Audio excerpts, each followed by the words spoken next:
বাংলাদেশে দিনটা ছিল চতুর্থ দিন। বাস ধরে রওনা দিয়েছিলাম ঢাকা শহরের দিকে। বাস থেকে দেখছিলাম পাশের প্রাকৃতিক সৌন্দর্য। কখন যে সময়টা কেটে গিয়ে শহরের মধ্যে প্রবেশ করলাম আর শুরু হলো সেই চেনা পরিচিত যানজট।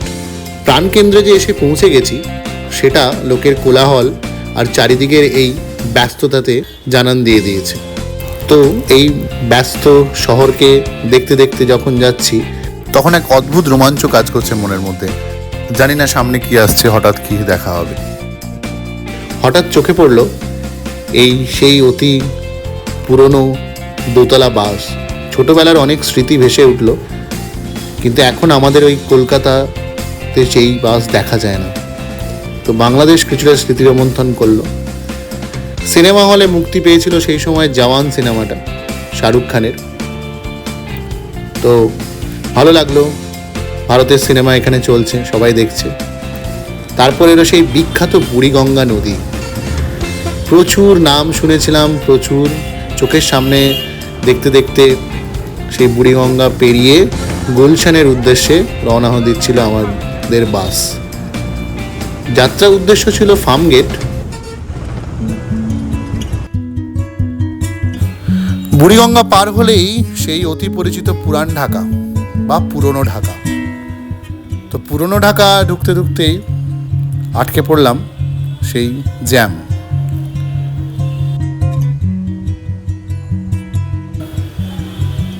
তো বাস থেকেই কিছুটা এদিক ওদিক দেখানোর চেষ্টা করছি আপনাদের, তো সেটা দেখুন।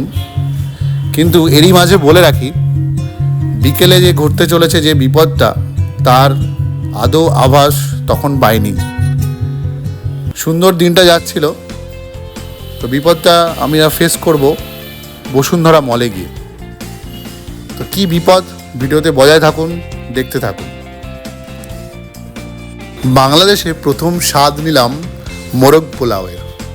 সঙ্গে ছিল বোয়াল মাছ। দুটোর স্বাদই অতুলনীয়। বাংলাদেশ গেলে অতি অবশ্যই ট্রাই করবেন এই মোরগ পোলাও, অতি অতুলনীয় খেতে। তো খাওয়া দাওয়ার পর্ব সেরে উদ্দেশ্য ছিল ফার্মগেট। তো ফার্মগেটে যাওয়ার জন্য বেছে নিলাম এই সিএনজি, মানে আমাদের ভারতে ইন্ডিয়াতে এটাকে অটো বলি আমরা, আর এটা ওখানে সিএনজি হিসেবে পরিচিত। যেহেতু সিএনজি গ্যাসে এই অটোটা চলছে, সেই জন্য সিএনজি। দেখতেই পাচ্ছেন কীরকম খাঁচার মধ্যে বন্দি হয়ে আছি। এটার একটা কারণ আছে। এটার কারণ হচ্ছে ওখানে এত ছিনতাই চুরি হয়, তাই জন্য এটিকে প্রোটেকশন করা। ইভেন কি সামনের যে ড্রাইভার বসে রয়েছেন তাকেও সেই খাঁচার মধ্যেই থাকতে হয়। তো ফার্মগেট পৌঁছে গিয়ে ওখানে কিছুটা লাগেজ রেখে, মানে মামার যে দোকানটা, সেই দোকানে লাগেজ রেখে একটু উদ্দেশ্য ছিল লোকাল মার্কেট আর সেই বসুন্ধরা মলে যাওয়ার জন্য। খুব নাম শুনেছি বসুন্ধরা মলে। তো মাসিদের একটা রিক্সায় চাপিয়ে দিয়ে আমিও একটা রিক্সাতে চেপে পড়লাম। চারিদিক দেখতে দেখতে বললাম বসুন্ধরা মল নিয়ে চলো। রিক্সা বসুন্ধরা মলের দিকে যেতে থাকলো। আর বাংলাদেশের যে প্রাণ বলা হয় সেই রিক্সায় আমি বাংলাদেশের যানবাহনের প্রাণ। আর এই স্ট্রিট দেখাচ্ছি, বসুন্ধরা বলা একটা জায়গায় যাচ্ছি ফার্মগেট থেকে বসুন্ধরা। আমার একটু মাইকের প্রবলেম হয়েছে, তাই এইভাবে জানি না কতটা শুনতে পাবেন। আর ব্যাটারি খুব, যাতে আমি ভিডিও করছি জানি না, হঠাৎ করে আমার আমি তো ফোনে করি ভিডিও, তো ফোনের এই ভিডিও ড্রেন আউট হচ্ছে খুবই। জানি না কতটা ভিডিও করতে পারবো, যতটুকু পারছি। এর পরের বার যখন আসবো শিওর ভালো করে ভিডিও করব। তো যতটুকু করছি আশা করি ততটুকুতে আপনাদের যতটা দেখাতে পারবো দেখাচ্ছি। আপাতত এখন বসুন্ধরাতে যাচ্ছি।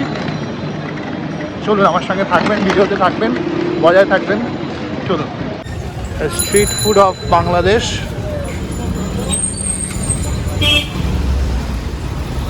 যদি সময় পাই কিছু ট্রাই করব।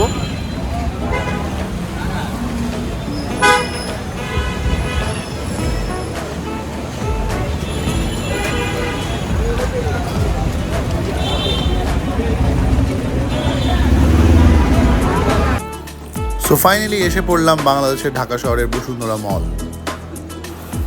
মলটা আর 4-5টা মলের থেকে একটু বড় বলেই মনে হলো। তো চতুর্দিক তাকিয়ে মলের যে ডেসক্রিপশন পাচ্ছিলাম সেটা দেখতে গেলাম। বেশ অনেক তলা মল, 5-6 তলা তো হবেই দেখে মনে হচ্ছে। তো তখনও অনুধাবন করতে পারিনি বা মনের মধ্যে সেই শঙ্কা এখনও জাগেনি যে আগামী কি বিপদ ঘটতে পড়েছে। বর্দিমাসি তো তলা গুনতে শুরু করে দিয়েছে দাঁড়িয়ে, কতলা মল। সন্ধে সন্ধে হয়ে এসেছিল, তো ভাবলাম একটা মিল্কশেক খেয়ে মল থেকে বেরিয়ে পড়ি। সঙ্গে একটা কোল্ড কফিও খেয়ে নিয়েছিলাম। তো তারপরেই শুরু হলো বিপদ, সেই যে বিপদ যেটা আমার একদমই অজানা ছিল।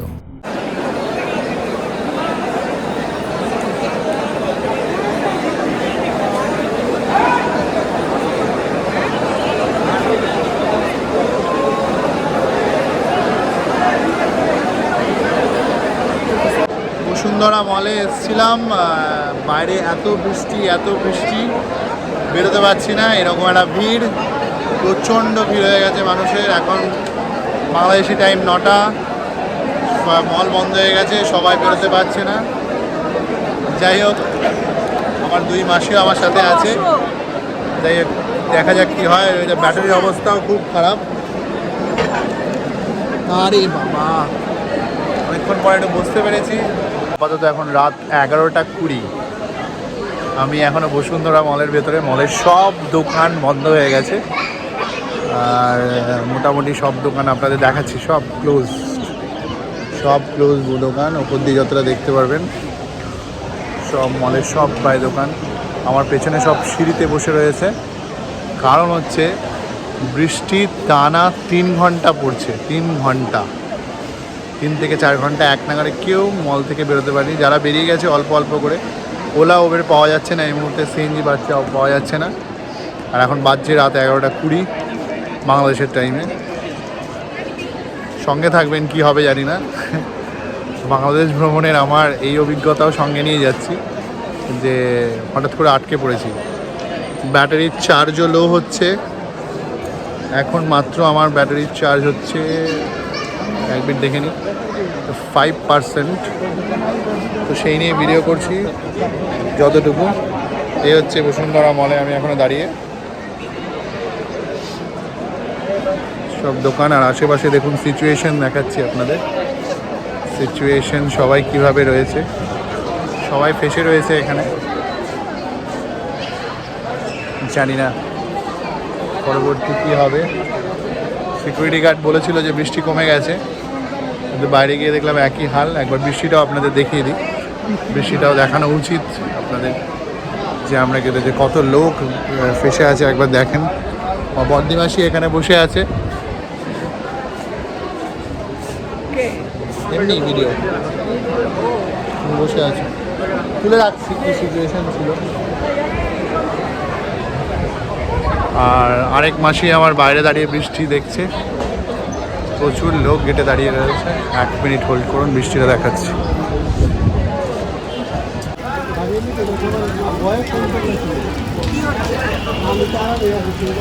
করে রাখছি, সব দাঁড়িয়েছে পরপর দাঁড়িয়েছে, পরপর দাঁড়িয়ে।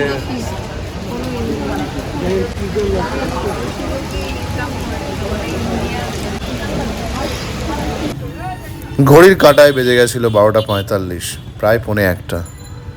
কোনো রকমে একটি দুটি রিক্সা জোগাড় করে মাসিদের একটি রিক্সাতে চাপিয়ে আর আমি একটি রিক্সাতে চেপে চললাম মামা মামির ফ্ল্যাটের উদ্দেশ্যে, সেই ফার্ম গেট যেখান থেকে এসছিলাম লাগেজগুলো রেখে। তো সেই অন্ধকার রাস্তা, সেই রাত্রে দেখতেই পাচ্ছেন, তখনও জ্যামের শেষ নেই, তখনও শহর জেগে রয়েছে। এত ঝড়ঝঞ্ঝার পরে শ্রেষ্ঠ পাওনা ছিল ওখানকার মামির হাতের কাচ্চি বিরিয়ানি। খেতে ছিল অসাধারণ, অতুলনীয়। আর এই হচ্ছে আমার মামি, ওখানকার হাতের রান্নার কোনো জবাব নেই, এই মামা। তো এই ভুরিভোজ সেরে খাবার খেয়ে মনে তৃপ্তি করে তখন প্রায় রাত বাজছিল 1টা, কিন্তু মামি সেই পর্যন্ত ওয়েট করে আমাদের জন্য গরম গরম খাবার করেছিল। তো খেয়ে দিয়ে সেই দিনের মতো দিন শেষ করে পরের দিন মামিকে নিয়ে চলে গেছিলাম সোজা ঢাকায় জামদানি। বাংলাদেশের ঢাকা শহরে এসছেন আর ঢাকায় জামদানি দেখবেন না তা কখনো হয়? তাই পরের দিন সকালবেলা মামির বাড়ি থেকে সোজা নিউ মার্কেট বলে একটা জায়গায় চলে গেলাম ঢাকা শহরের। সেখানে বসে জামদানির মেলা। প্রত্যেকটা দোকান জামদানি শাড়ি নিয়ে বসে এবং মহিলাদের কাছে এই জামদানি শাড়ির পপুলারিটি আলাদা করে বলে বর্ণনা করতে হবে না। তাই এই আমার মাসিরা মামিরা বসে পড়েছিল একটা দোকানকে কেন্দ্র করে সেই জামদানি শাড়ি দেখতে। আর আমি ততক্ষণ ঘুরে নিচ্ছিলাম এই প্রত্যেকটা জামদানি শাড়ির দোকান আলাদা করে। সুন্দর সুন্দর শাড়ি, সুন্দর সুন্দর সালোয়ার কামিজ ঝোলানো ছিল প্রত্যেকটা দোকানে। আর একটু বাইরে বেরিয়ে ঘুরে নিলাম মার্কেটটাকেও। এখানে বাংলাদেশের ছুটির দিন আমি এখানকার নিউ মার্কেট বলে একটা জায়গায় আছি। নিউ মার্কেট জামদানি শাড়ি ব্যস্ততম শহর বাংলাদেশ। আমি এখানে নিউ মার্কেটে সুপার মার্কেট, এখানে সবাই আজকে ছুটির দিনে কেনাকাটা। দেখাচ্ছি আপনাদের মার্কেটটা ঘুরিয়ে।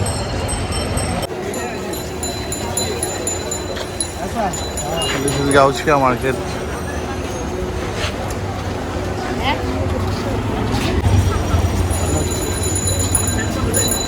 Hello.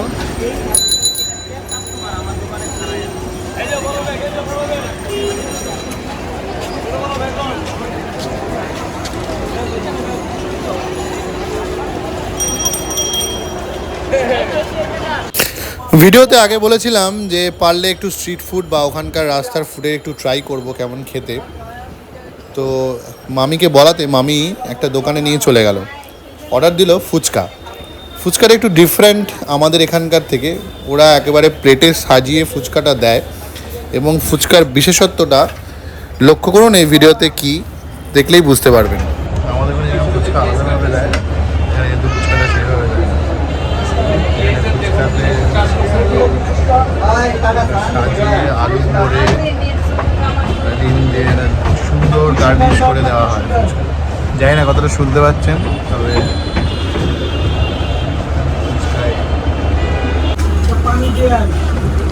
এতে কি মামি ডিম দিয়েছে? মামি কোনগুলো ডিম?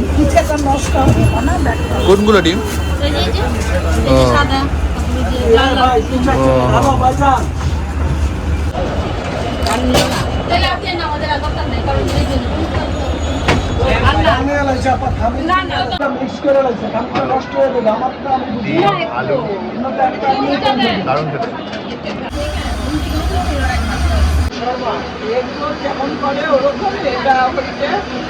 এগ ছাড়া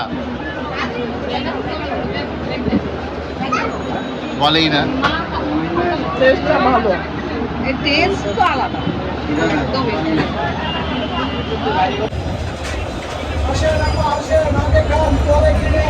ভালো খেতে।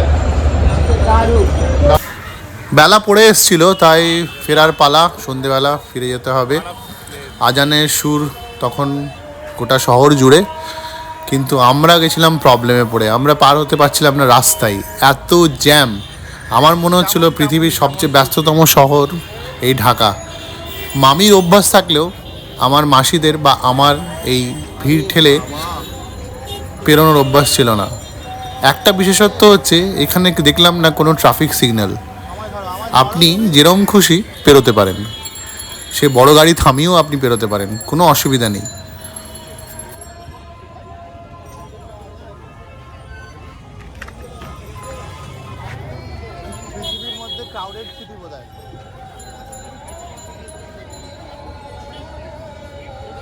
আশা করি পুরো ভিডিওটা দেখেছেন। চতুর্থ দিন এইভাবে শেষ হলো। পড়ন্ত বিকেলবেলায় মাসিদের একটি রিকশায় তুলে দিয়ে আমার কিছু কাজ ছিল ফার্ম গেটে, তাই আমি ফিরে যাচ্ছিলাম সেই ফার্ম গেট। আর আপনাদের অসংখ্য ধন্যবাদ ভিডিওটা পুরো অবধি দেখার জন্য। যদি অল্প একটু ভালো লেগে থাকে, আমার এরকম ভিডিও পরবর্তী আসতে থাকবে, প্লিজ একটু সাবস্ক্রাইব করে দেবেন। সাবস্ক্রাইব করতে কোনো খরচা লাগে না, জাস্ট লাল বাটনটা ক্লিক করলেই সাবস্ক্রাইব হয়ে যায়। আপনি সাবস্ক্রাইব করলে আমি একটু উৎসাহ পাই পরের ভিডিওগুলো বানানোর জন্য। ভালো থাকবেন, সুস্থ থাকবেন। আমি সব্যসাচী বিদায় নিচ্ছি এই ভিডিও থেকে। রঙিন দিনের তরফ থেকে সায়োনারা।